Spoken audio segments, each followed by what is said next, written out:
Hiding in the light, a phrase uttered by a paranoid man in an office, alludes to a monster stalking and killing people. Mulder and the rest of the office are taken hostage when the man finally snaps.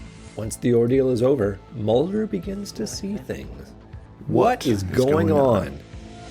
This is not happening. Sir? Agents, have a seat. I need you to go to Chicago as soon as possible to perform a threat assessment. A threat assessment for whom? Vinyl Right, they make citing. Their telemarketing hub in Oak Brook was the focus of an anonymous audio-taped manifesto, one which threatened violence. Apparently, several years back, they had an incident in another office, a disgruntled employee with a gun. They feel they can't be too careful. Why can't the Chicago field office take care of it? Because I prefer you did. Because the manifesto contains bizarre overtones? Claims of a paranormal nature? It speaks of a monster stalking employees. Your insight into such claims should aid in assessing the threat, if any, posed by this person. Monsters. I'm your boy. Welcome to the show, ladies and gentlemen. I'm your host, Mike, and with me today is Andrew. We got some real good pun potential in this episode, people. I'm just telling you now. We are indeed covering Folie A Deux, directed by Kim Manners and written by none other than Vince Gilligan. You may have heard of him by now, but maybe not. Yeah, he was on that show, Gilligan's Island. Yes. So, we are at the penultimate episode of this season. Just briefly, how do you feel about this episode? I really like it. In my view, Vince Gilligan can do no wrong. Everything he has penned for the show is just clear and it's dense in a great way. Like it brings up some really good stuff. This one's really good as a monster of the week. I like it a lot. I'm looking forward to getting into it. All right. Well, let's not linger on that, shall we? Let's dive right in. Should we do it in French because the title is Folie A Deux?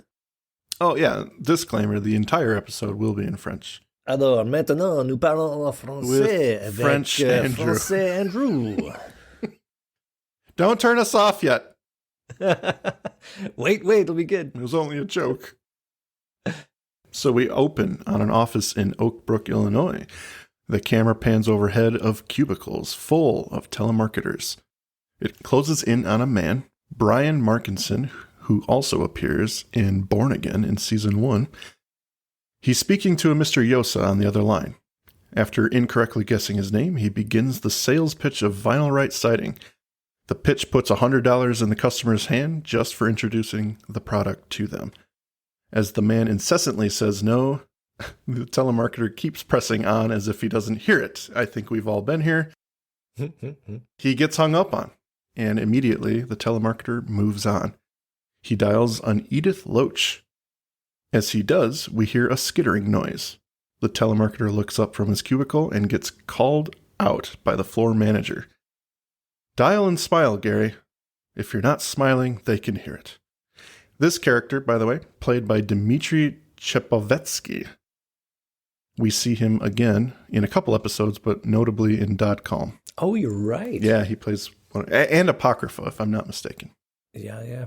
Remember him from .com. After this interaction, Gary is talked to by one of his younger female colleagues. They are obviously friends.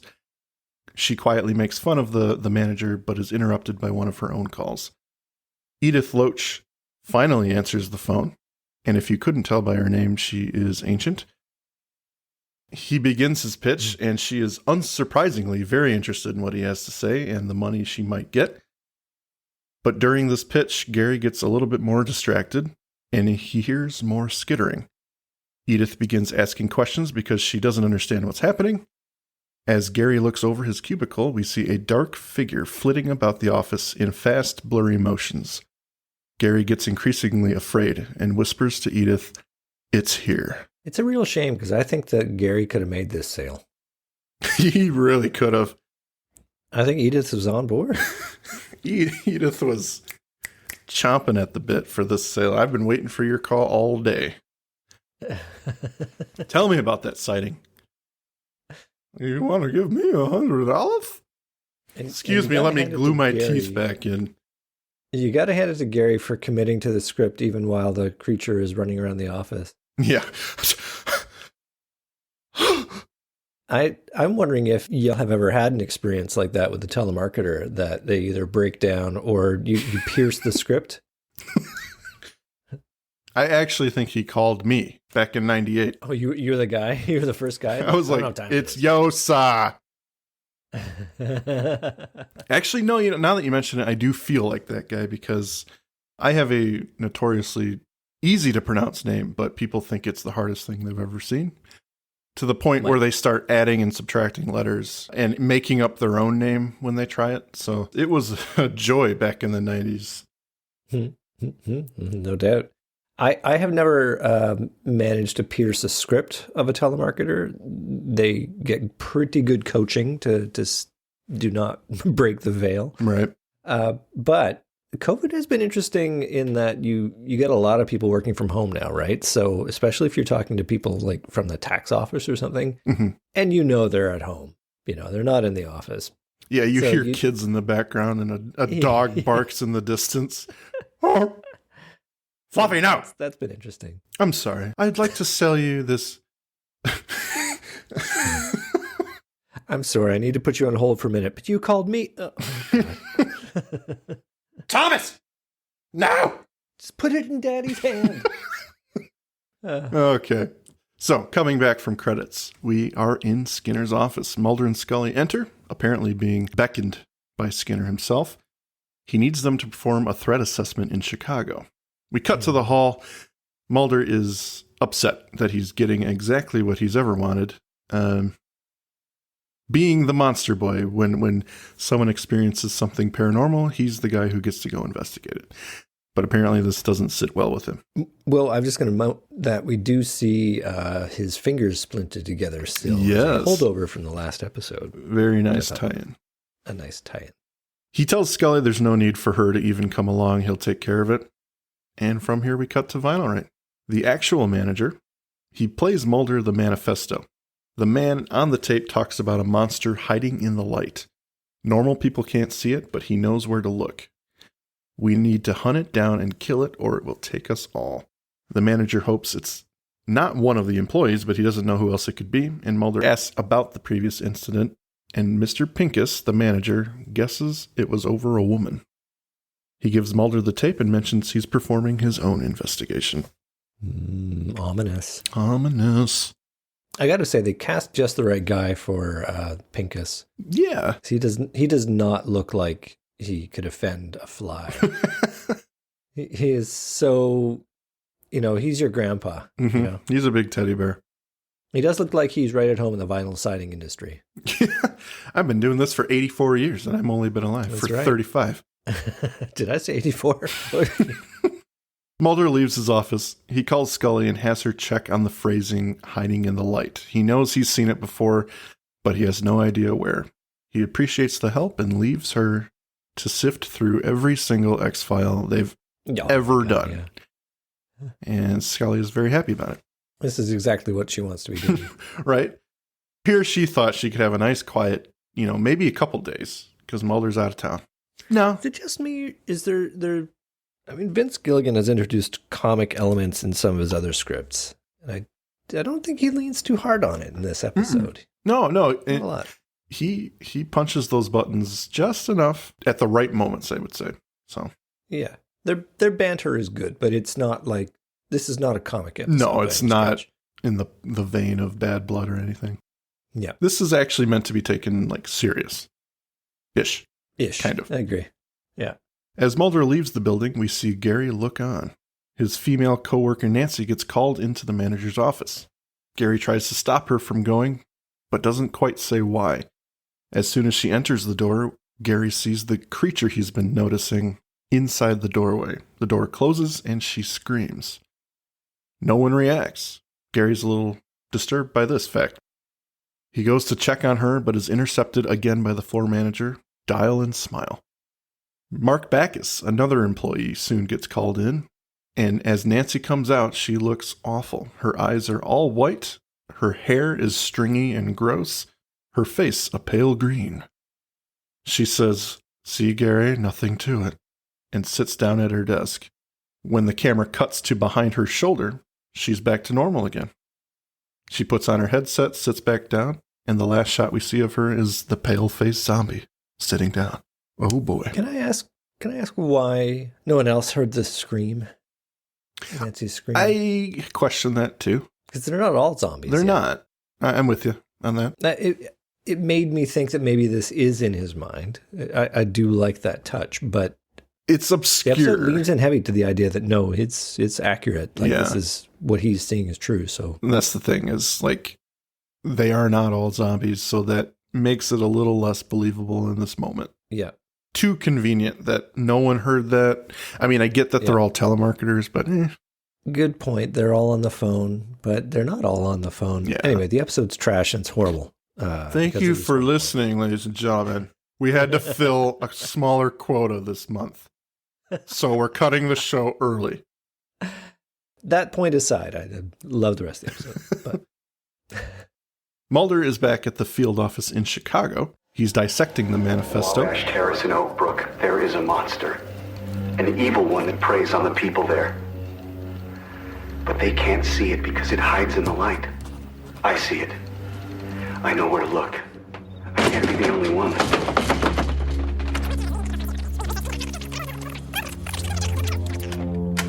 Urgency.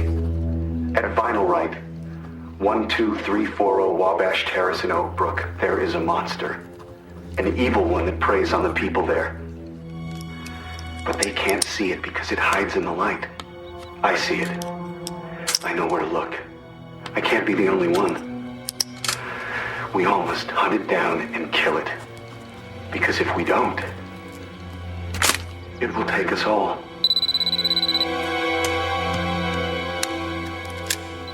Mulder. Hiding in the light. That was a phrase spoken by one Gerald Resnick to a Lakeland, Florida police investigator on August 9th, 1992. What was he describing? Well, Mr. Resnick was a deacon of his local church, and apparently he was concerned that there was an evil presence amongst his fellow parishioners, and that he alone was aware of that fact. He was trying to warn them? Not as such. He showed up for Mass one Sunday with 4 handguns. He began wounding people, saying the afflicted ones wouldn't bleed. He committed suicide a week later in his cell.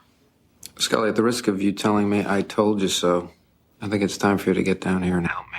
I told you so. As he writes his notes, we see Gary putting together an assault rifle piece by piece with a dark, determined look on his face. And she relishes in the fact that she knew. yeah, I told you so. Yeah, is this another dig at religion? Because we've been getting a couple of those lately. They're all nuts. Yeah, seeing monsters. Mulder returns to Vinyl Right to find it empty. All the cubicles are vacated, and at the end of the cubicles, we see Nancy on the floor telling Mulder to get down quietly. Soon as she does, though, a gun cocks, and Gary is now behind Mulder. I guess I'm a little bit struck by this particular setup because it's like, why is Gary hiding and why is she hiding? You know, if Gary's come in and taken command of the situation, why is he hiding? I guess I don't understand that particular block. It's a little clunky. I always attributed it to he took them hostage and then heard Mulder coming. I don't fucking know. I'm trying to make it work. Well, it's just if you look at it, he stands up in a cubicle. Mhm. Like he's literally below the half wall, and then he stands up, and then he's there pointing his gun at Mulder. Right. So he's hiding himself. Okay, so he heard Mulder saying hello, hello, and he hid in the cubicle to ambush Mulder. Yeah. Telling everybody else to get in the back room and stay quiet. And Cynthia Preston, whatever her name is mouthing at him to get down, even though she should be saying go away or something. Well, she is a zombie. I think it was, I get it, but at the same time, you kind of have to stretch to understand it fully. Suspension of disbelief engaged. Yes. After this, Scully arrives on the scene. It is now a hostage situation. We meet Agent Rice, who is played by Roger R. Cross, who also appears in several other episodes, most notably EBE and Pusher. Yes. It's also noteworthy. I noticed this guy on this run through. He's everywhere. Not Roger. The SWAT guy who pops in. it's the Collins other tag from guy? Pusher. Yeah. The guy who self-immolates. He's got better. Steve Yeah. Batchick, I think is how you pronounce it. But yeah, good to see him again. The SWAT team and Scully, no one can get a view of what's going on inside. Scully is concerned that if they call Mulder, which the agent Rice wants to do, it will put Mulder in danger. Apparently she doesn't care about anyone else. Well, and by extension, everyone else. Gary has everyone in the cafeteria. They're kneeling facing the center of the room with their hands tied behind their heads. Or not tied behind their heads, but behind their heads. There are other groups, one facing the wall and one tied to the door. He has Pincus in the middle. Everybody stop crying! Just shut up! Everybody needs to be afraid of him! He's the one that's out to get you. I'm protecting you. Gary, what are you talking about? Shut up! I'm not addressing you. I'm addressing the actual people over here, okay? I'm not talking to you, or you, or you. Why should we be afraid of Mr. Pincus, Gary? I'd really like to hear what you have to say. Who are you anyway? My name is Mulder. You said that already. What are you doing here? Applying for a job. Did you come to the wrong place? I get that. Why should we be afraid of Mr. Pincus, Gary? Because he's a monster. Only you can't see that. Because he's clouded all your minds. But he means to take us all. One by one. Harvest our souls. Make us into his zombies. Robots made out of meat. God almighty.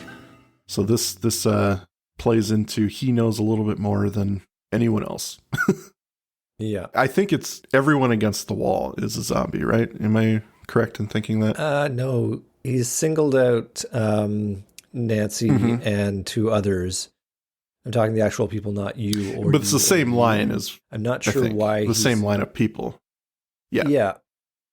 Well, I don't know why he's zip tied some people to the doors, because the zombies he points out are not zip tied. Right. Yeah, that is a little strange. Listen, he hasn't done a lot of hostage taking before. It's his first time. You gotta give him a little bit of leeway.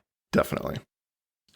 As he describes what Pincus is, Mulder unbuttons his jacket and puts his hand back behind his head quickly. It's interesting. I think he's playing it safe in terms of his action. Like, he's unbuttoning things and not wanting to, he doesn't want to act very quickly, because if he does, then he runs the risk of getting shot or having him shoot other people. Like, he's obviously being very deliberate and slow with the way he's preparing to pounce. Yeah. Like, he obviously is going to get that gun and do it when the time is right. Because I don't think there's anything that has happened so far that would make him believe that Gary is right.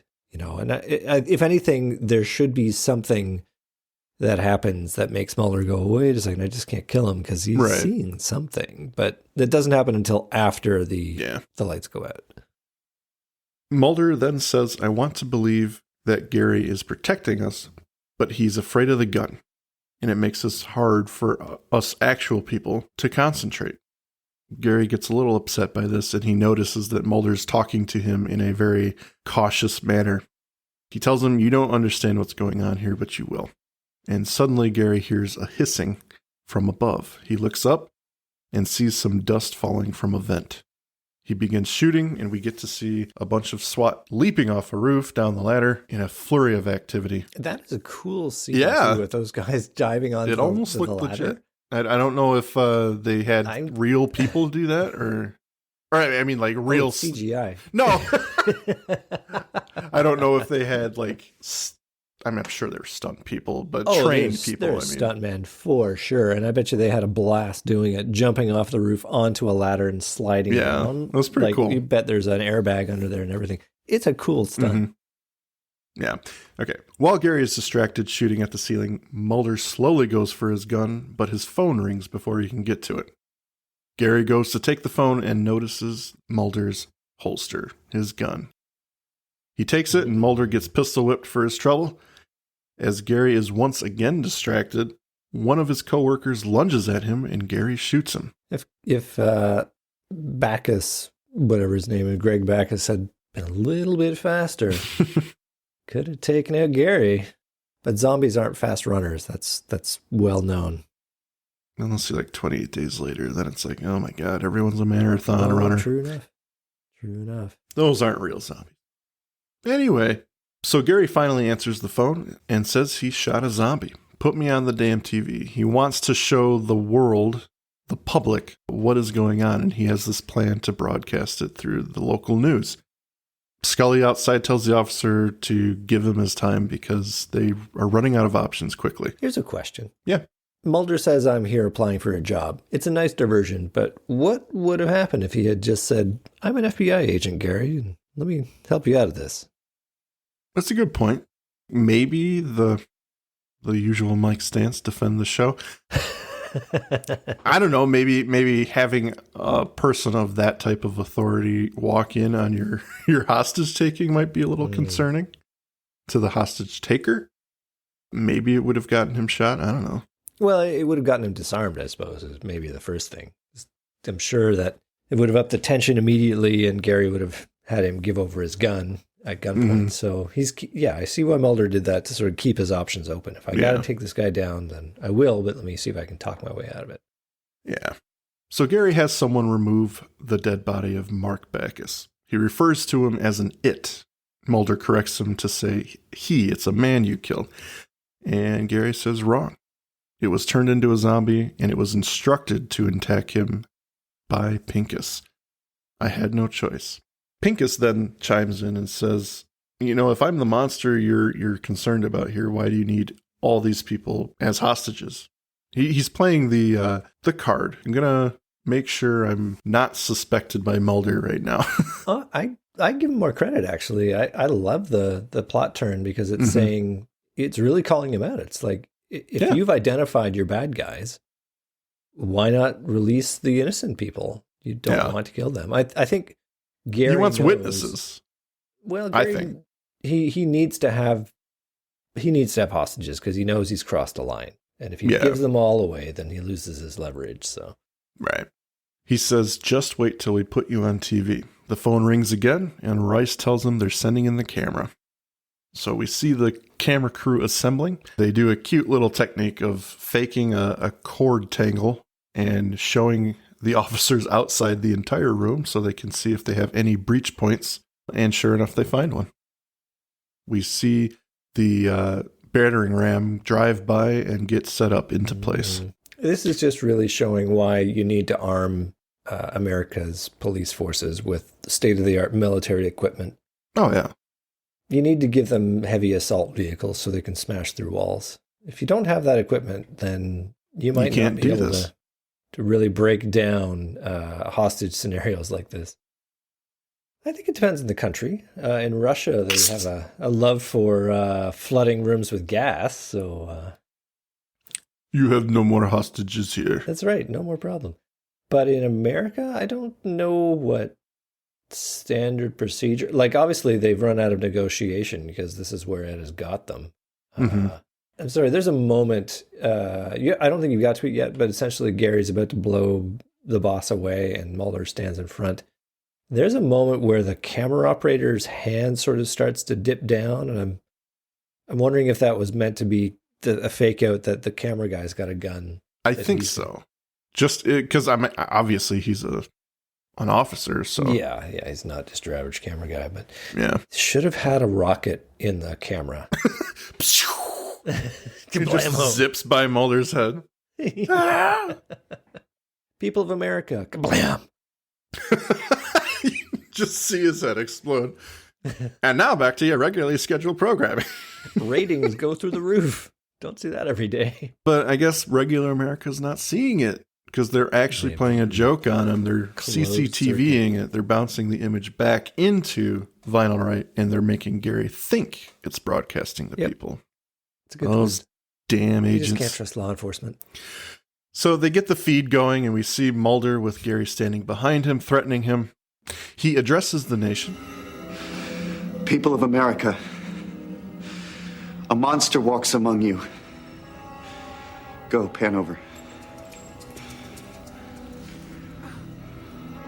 Get up.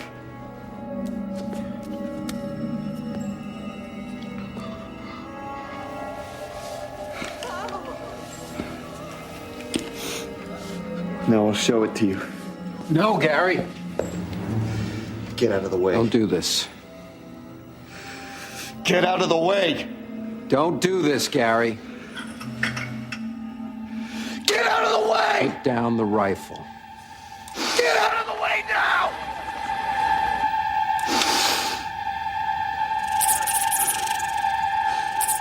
There. Look at it. Look at it! This is probably my favorite scene. Yeah. Because Brian plays this scene so well. I just love how he screams, look at it. It's probably the most genuine thing in the episode because it sounds like this guy is terrified and desperate to find someone who will listen to him. I just think it's great. Oh, yeah. And that's always what I tend to be saying about these episodes is they rarely have bad casting. Oh, like yeah. the actors are always on point. The direction is usually very good. It's usually, if I have issues, it's how they choose to run the script or the choices they make in the telling of the story. Yeah. But, in terms of the execution, it's always top notch. The interesting thing about the reveal on the creature, that it's done in cut takes. There's no CGI morphing or whatever. No.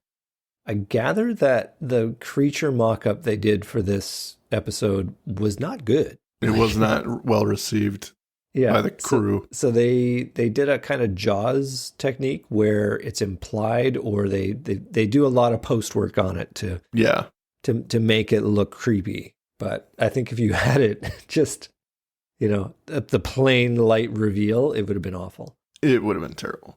I fully agree with their... Actually, I have this in my final notes, I believe, but their method to make it move fast and kind of flit about helps the episode, not just the creature. Yeah. It's a clever way to hide it, but at the same time, it gives it that suspense and kind of that creepy crawly feeling that I think they were probably going for. To give more props to the episode, they define what the creature can do and they stick to it. They don't constantly change the rules of what the creature can do. Right.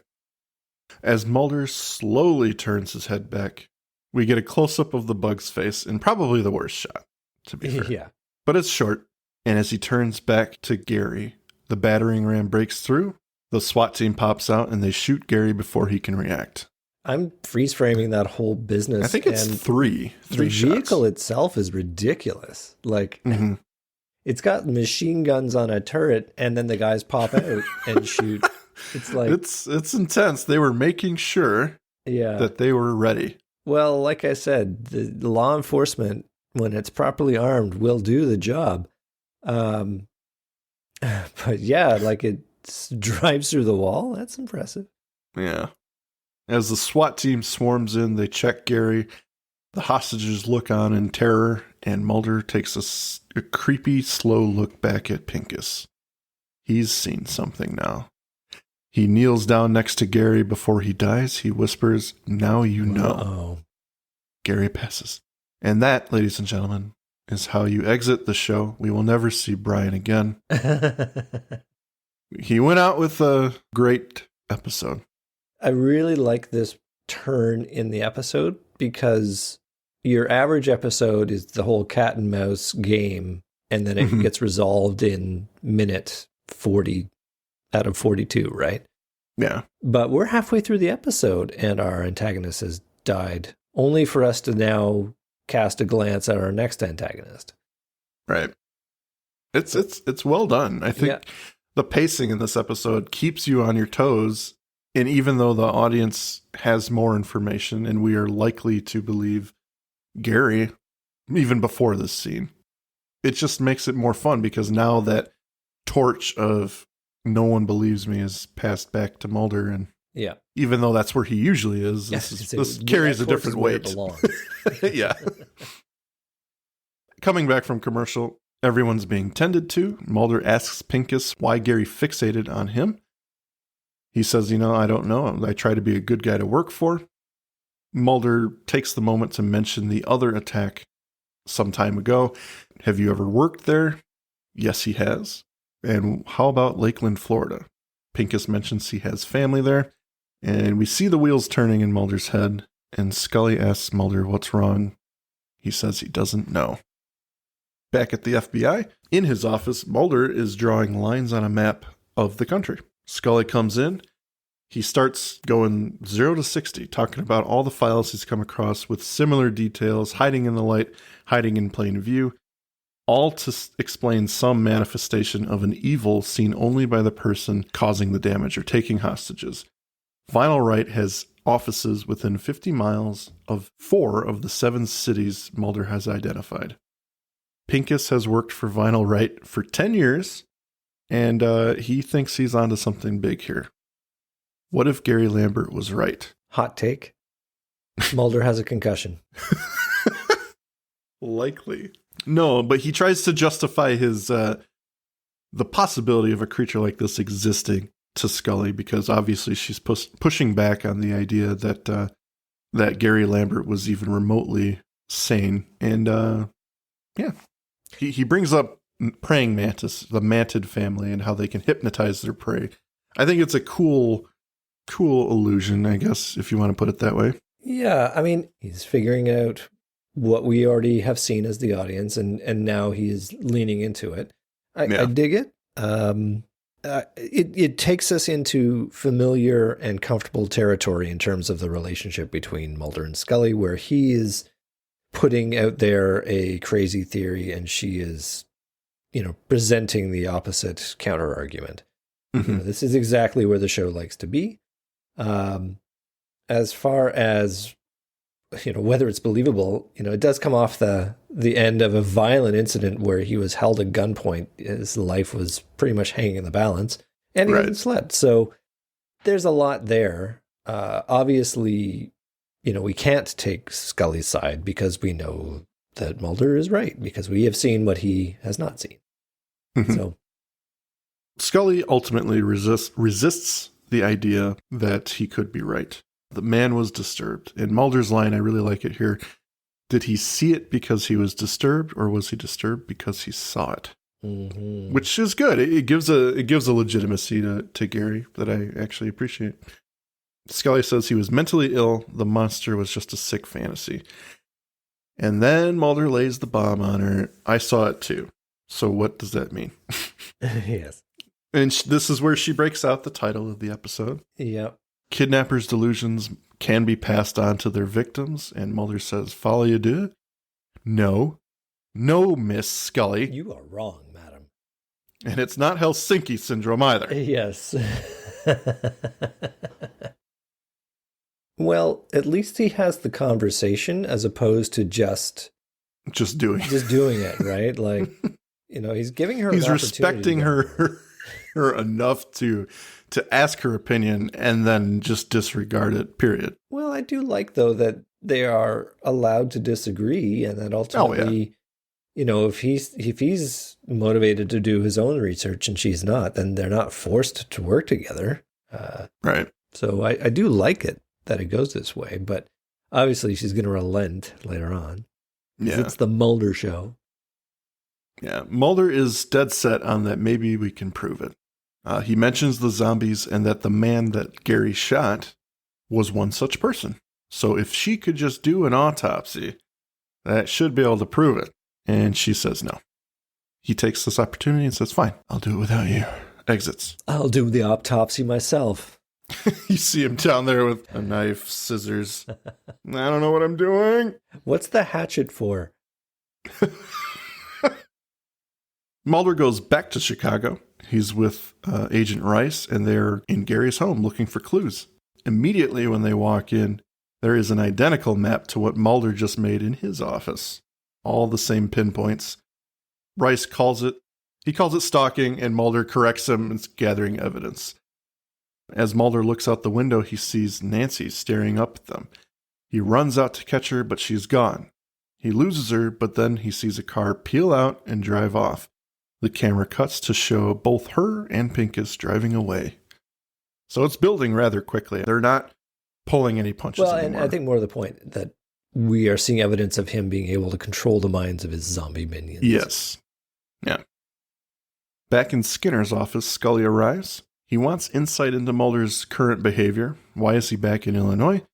She tells him that Mulder thinks this case is related to others that have been investigated. And Skinner points out the obvious that, well, you're not joining him? Why is that?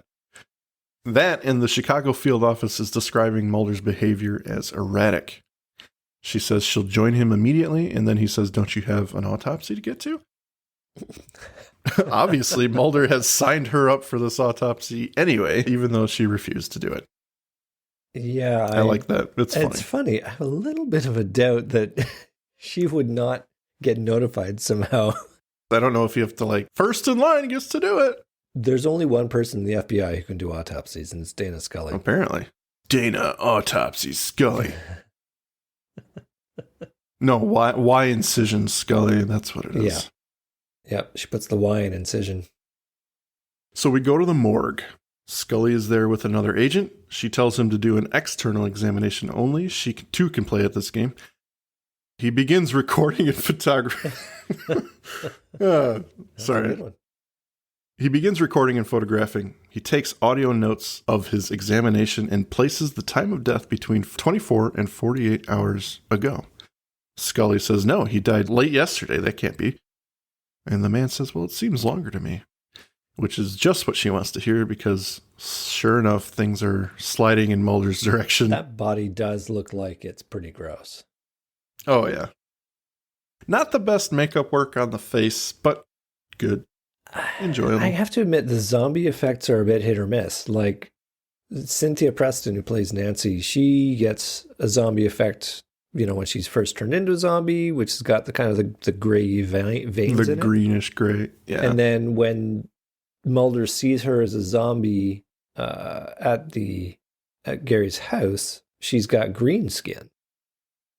I'll have to rewatch the first time because I always looked at it as green. So maybe maybe outdoors. Maybe it's the TVs we're watching it on or something. Yeah, it could be outdoors that you get a green cast.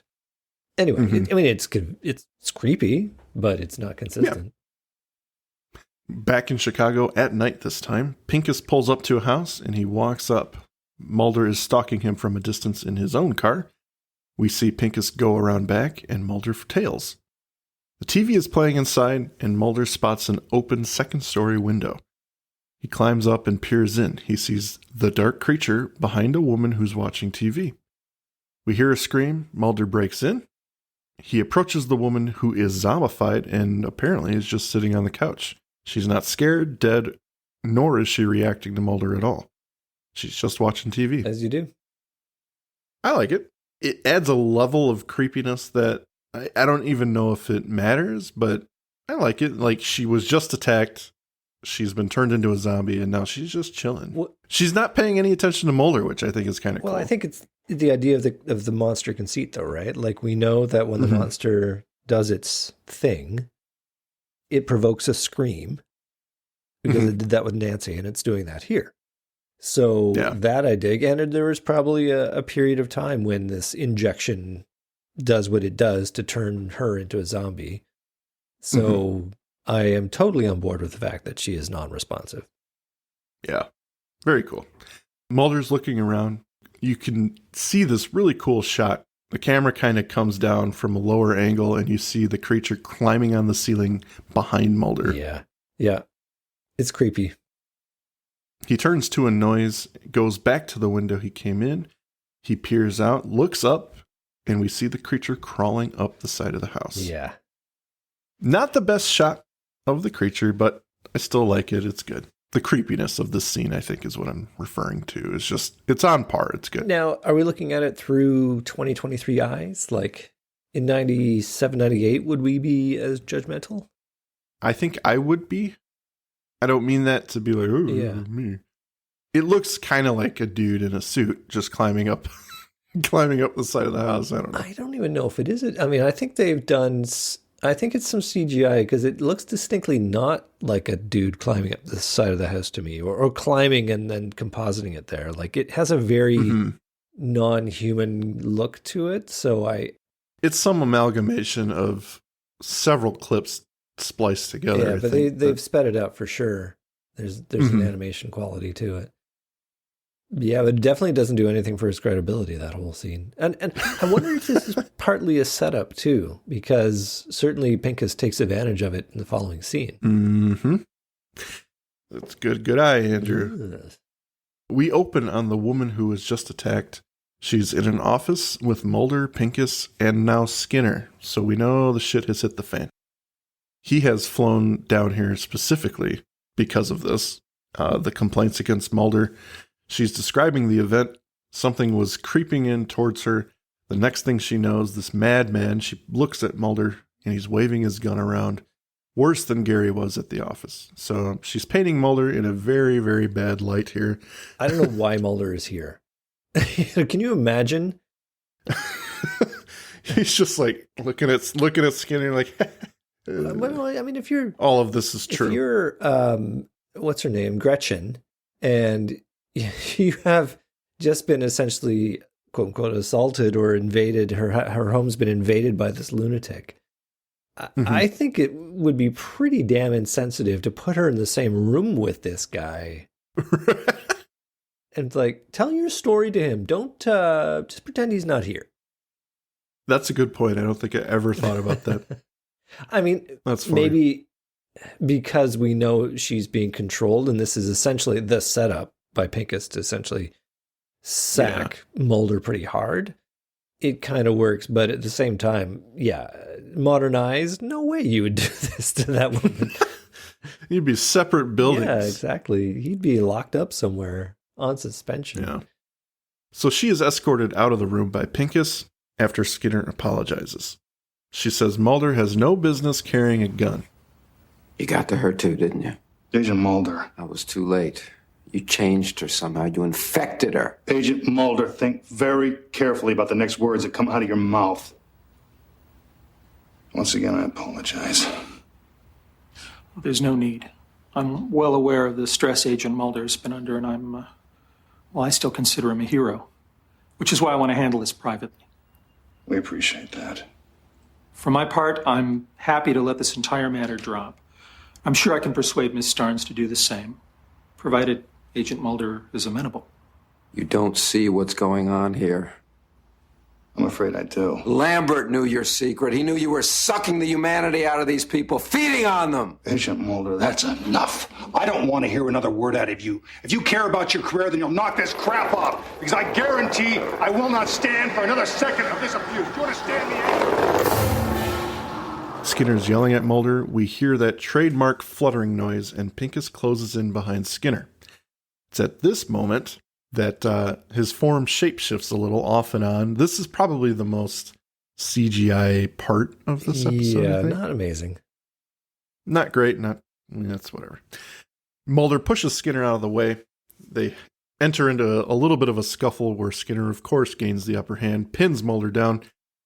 Mulder is on his back, and he's noticing Pincus get closer and closer to Skinner as Skinner is yelling at Mulder. We get this nice effect of Skinner's yelling kind of fading out as the fluttering kind of comes up on levels. Yeah. Mulder this whole time is screaming, "Look at him."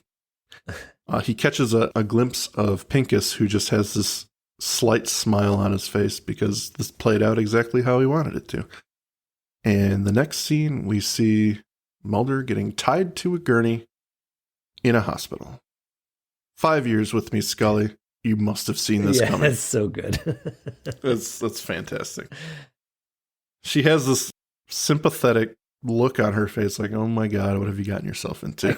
I gotta say, I really like Mulder's resigned look at the end of his beatdown by Skinner. It's like he knows he's been played. You know, it's so well, and he just gives up going, there's nothing I can do which is going to make this better. It's really well done. Yeah. It was a good scene. He's now in the hospital. His first question is about the autopsy. Wait. Do we not want to address the hand-holding I mean, come on. Oh, well. You mean how she just slid in there? Yes. I thought we were going to have at least 13 minutes of... Oftentimes I have dreamt that was me. I chose not to talk about it. It hurts. All right, move on, you unromantic All right. fools. So he inquires about the autopsy. She's a little evasive. There was some decomposition beyond what they expected, but it doesn't really mean anything. She's trying to get him away from... Aha! But he does it anyway. Mulder says so he was dead before he was gunned down. When Pincus was in the lady's house, he did something to the back of her neck. He injected her with something. You have to look for that on Bacchus. Scully says, no, the case is over. I just hope you can move on from this. We've had a good run, Mulder. We've had a good run. I've already been promoted. Yeah. Mulder then says, with his little puppy dog eyes, you have to be willing to see, Scully. You have to believe in me. You're my 1 in 5 billion. Oh. It's the most romantic thing he's ever said. So we cut back to the morgue. She's back to do another examination of Mark Bacchus. She flips him over, she shaves the back of his neck, and gets a magnifying glass, and boom, we see 3 puncture marks on the back of his neck. Ooh. I do want to point out this scene, Mark Snow's score. It's really cool. Like, it's very serene. Well, you just made it. I was about to ship him.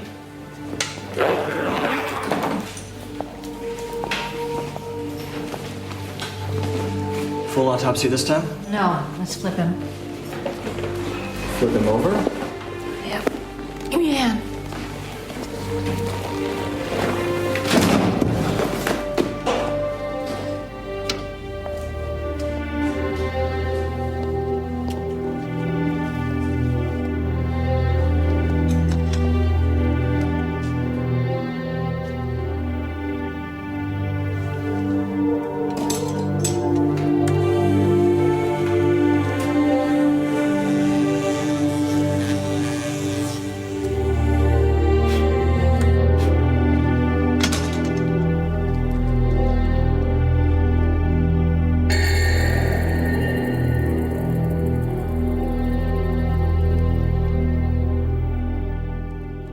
Elegant. I don't know. I like it. Cool to me. I liked it. I liked it too. I wanted to point out we have given bad marks to actors playing corpses when we see their stomachs move, or when we can tell they're obviously acting as dead. But the guy playing Mark Bacchus, totally convincing as a Frankenstein like a champ. Zombie corpse. Does good flop. Mulder's being tended to by a nurse who's giving him a shot. She closes the curtain for bedtime and makes the bed bugs joke. But that's just not nice. Mulder's nervous. He's looking at the shadows by the windows. He starts to hear the skittering. And as he looks out the window, he does see a definite form take shape of antenna and a silhouette behind the curtain. Ooh. I'm nitpicking at this point, but it's like it is a nice little bit of medical business, a good thing for her to be doing in this scene, but it does not appear to actually do anything. Not at all. He's still spunky Mulder. So when do you think the nurse got turned? I want to say it's after this. I do too. Because otherwise... It wouldn't make sense though, because we don't hear her scream and there is no delay. So I think she's already turned at this point. It might be. And that's fine. It doesn't really affect it quite as much. Yeah. Yeah, she has to be turned at this point. I think she's just playing a role for Mulder or something. I would agree. He sees the silhouette behind the curtain. He starts screaming for the nurse, and he begs her to undo the straps. And she convinces him, or she doesn't convince him. She says, no one's here. No one's outside the window. We're 3 floors up. She turns the light out and goes to the windows. She demonstrates to him, and then she does something unthinkable. She opens the window. What a crazy woman. What a crazy hospital. I know. Oh, you're right, actually. Although he's strapped in. He's not going anywhere. No, he's not going anywhere, but he could. Yeah. As she walks out, she moves past the camera. It zeroes in on her neck, and sure enough, we find out she is a zombie. She leaves, turns the lights off, And after the lights go off again, we hear the skittering. The creature is back. Mulder begins not freaking out quite as much, but he's hyperventilating from fear, essentially. Yeah. The one thing that's missing from this scene, though, is him seeing her as a zombie. Yeah, that's true. We get to see the creature crawl all the way above him and down the wall behind him, and this is when he starts screaming for help. But we cut immediately to Scully at the desk trying to visit Mulder. The same nurse is there turning her away because the visiting hours are over. Scully insists to see him, but she keeps turning her away. And then she takes a moment and she looks at the nurse in a strange way, and then we get a shot of her seeing the nurse as a zombie. And she rushes to Mulder's room. She bursts in, fires at the creature above Mulder's head, hits it, and it flees out the window. So Scully used her superpower to see the zombie then? Well, this is 98, right? So It's coming off the 3D puzzle craze. So those posters, all she did was unfocus her eyes and just, woo. Right. Well, that works. That's all you need to do. And maybe whatever nurse injected Mulder with took away his power to unfocus his eyes. Mm-hmm. Could be. Plot still holds together. There we go. So yeah. Pincus flees out the window, and then we cut back to Skinner's office, and he's a little surprised that Scully seems to be giving validity to Mulder's claims. And she says, I believe he's mentally sound and fit for duty. She says his assertions have also come back as correct for Mark Bacchus. He was injected with something, some unidentified substance, and furthermore, Pincus and several other people, key witnesses, mind you, are now missing. She confirms that there was indeed an intruder in Mulder's room, and he asks her to describe it. I like this scene because it lingers on her, and she's like, I really, really do not want to do this. And we don't get to see it, which sucks. But at the same time, I like that they cut away, because it's like, we know that she has to tell Skinner she saw a monster, and she's just not comfortable about it. She just says, well, it was dark. But you fired 3 shots, so you had to have seen something. Yeah, and I would be surprised that, I mean, we know that she's the better shot between her and Mulder. So I'd be surprised if she didn't tag She hit it the second shot, and then she missed on the first and last, I think. So there should be some evidence of that creature on the wall there. Yeah, very true. But there's actually a deleted scene where CSM comes in with a rag. Where does the CSM come in? It hasn't been that episode. The nurse comes in with a rag. That's who comes in with a rag. Yeah. So we cut away. Scully, we don't get to witness Scully answering this question to make us all believe that she believes now. She meets Mulder at the elevator, and he asks what she told him, and she says the truth. He inquires as to what that is, and she says, Folie A Deux. We get our little coda at the end here. The camera's panning around yet another office building full of telemarketers. We settle in on a young gentleman, and suddenly the skittering happens, and he says, Mr. J. Cox, it's here. Good old Vince Gilligan taking us full circle. The end. They should have brought Pincus back. They should have. What a classic villain. So, final thoughts. I also liked it. I mean, I think it's the same, reaction that we had in Bad Blood. We did not tear it down because it was too good. Thus, we kind of breezed through it. I really like Vince Gilligan's scripts. Like, he's just so good at sticking to a concept and not overcomplicating it. Like, that is, I think, the fatal flaw of X-Files episodes that we don't like. But in this case, it's just, the plot moves and it's really interesting in the way it's structured. Like the shift exactly halfway through the episode where, we have one story and then it turns into a different story. But it's not. It's the same story. It's the same story, but it's pivoting and it's pivoting in a really interesting way. I think we all knew that Mulder was not going to end up in a mental hospital for the rest of the series. Such a joy to see. So it needed to resolve. But it was really nice. And yeah. it's just for the joke. It was totally for the joke. But super scary to be strapped down into a bed and imagine that you're about to be, mantis food. And it's cool they did that in an episode where it's not terrifying. Like this episode is definitely more serious than, say, Bad Blood, like you were saying. Yeah. But, they could have used that tied down to a bed thing in a different episode that was a little bit more tense and horrific than this one was. Yeah. Refreshing also that Mulder is the victim. That Mulder's the damsel in distress and has to be saved by Scully. They've certainly done that for each other on a number of occasions. I'd say it's pretty even. Yeah.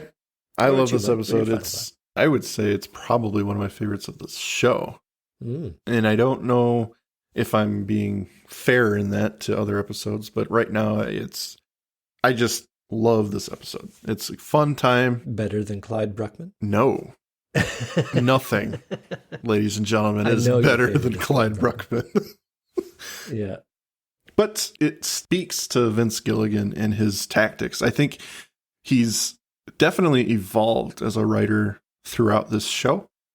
His first credit, I think, was Soft Light, where you did have some convoluted stuff and stuff you may not, or the general public may not understand, or that's a good episode. But I think this one definitely shows where he's gone to since season 2. And his writing has gotten a lot tighter. And this one is just a slam dunk, and you don't hear about it that much. You always hear about Bad Blood or Drive in season 6, but you don't hear about Folie A Deux. He should really go on to do some new stuff. I could see him manning a show or two by himself. Yeah, I think so. It's maybe a real dramatic piece. Maybe we maybe should call a him. Character piece. Yeah. Pitch this idea to him. I think, sir, you need to believe in yourself a little bit more because you can do great things. We have one from Bill Montgomery. I love Folie. This is just how I imagine Bill speaking. You're welcome, Bill, for what's about to happen. Yeah. Wait, maybe he's Irish. Hey, Montgomery. Oh, no, he'd be Scottish. McLeod or something. That's true. All right. I love Folie. So many creepy shots. But for me, the best part of the episode is when Mulder turns to look at the creature and sees it for the first time. He turns back to Gary with a what the fuck look on his face. I wonder what he would have done if the police hadn't busted down the wall just then. Send in the car, send in the car. The ending provides some good tension, though I don't really buy Mulder being tied down to the hospital bed. It's an interesting point. Yeah, I mean, it's a little over the top. He hasn't threatened anyone, but he has, to the FBI's eyes, he's broken into a woman's house. He pulled a gun on Pincus. Did he? Oh, yeah, you're right. Yes. You're right. All right. He gets his gun forced out of his hands by Skinner. That's true. Read Josh's in a Josh accent, please. We know what he sounds like. I really, really dig Folie A Deux. Some truly good, creepy moments with some splashes of humor, and what overall I might say is one of the more original concepts for a monster in the show. Agreed. God, it's like I'm hearing Josh right there. That's so good. I can't agree more. And I have in my notes that they put the humor at just the right spots and just the right amount. Yeah. Vince Gilligan. Well done, sir. I think the role of humor is to let the tension bleed out just enough. You're in this tense moment and you escalate and you have your moment, and then the tension just gets to be, that valve is open a little bit to be released, and then it can fill up again. This show is generally really good at that. Even in season 1, whether it's a David Duchovny one-liner that wasn't scripted or if it was actually baked into the script, they come off at these little points and they just pepper it in. This is no exception. This episode did great. And we have a comment from Emily Messenger. Man, you guys are hitting all my favorites right in a row. This is silly, but considering how inconsistent this show can be at times, I absolutely love the fact that Mulder's fingers were still taped up in Folie A Deux after they were broken in PPV. Yes. I know it was just a handy plot device to help Scully identify Mulder in the security video, but I gobble up every morsel of continuity that they offer. Absolutely. We noted that in the recording of both those episodes. Yeah. Love it. Good stuff. All right. Well, that is the episode, ladies and gentlemen. We appreciate you joining us for this wonderful, wonderful ride. And we hope all of you stay safe from crazy bug men trying to turn people into zombies. Please say goodbye. We look forward to you joining us for the sequel to this episode, Ménage à Trois. Oh! Thank you for listening to today's episode. If you liked what you heard, please rate and review on your podcast app of choice. Andrew and I would be eternally grateful to you fine people for helping us expand and get the word out. Also, we've got a killer group on Facebook. Feel free to join in on the discussion at facebook.com/groups/thisisnothappeningpod and become an official member of the syndicate. We do polls and we have questions for every episode to give you guys the opportunity to chime in and possibly let your voice be heard on our recordings. And please join us on our new Twitter at tinhxfilespod, no dash, to stay up to date on everything, moment to moment. Thank you, and remember, don't stop swimming. It's that time, everyone, the Magus Media Production sales pitch. Please check out our homepage at magusmediaproductions.net so you can stay up to date on all of our shows. Check out our Facebook group, facebook.com/groups/magusmediaproductions, both of which have our Discord link on it, where you can join us for live shows as we record them for future release. At Magus Media Prods on X, our Patreon, patreon.com/magusmedia, where a $5 donation will help us keep the lights on and bringing you new content, and you get some stickers. Thank you for your consideration and support.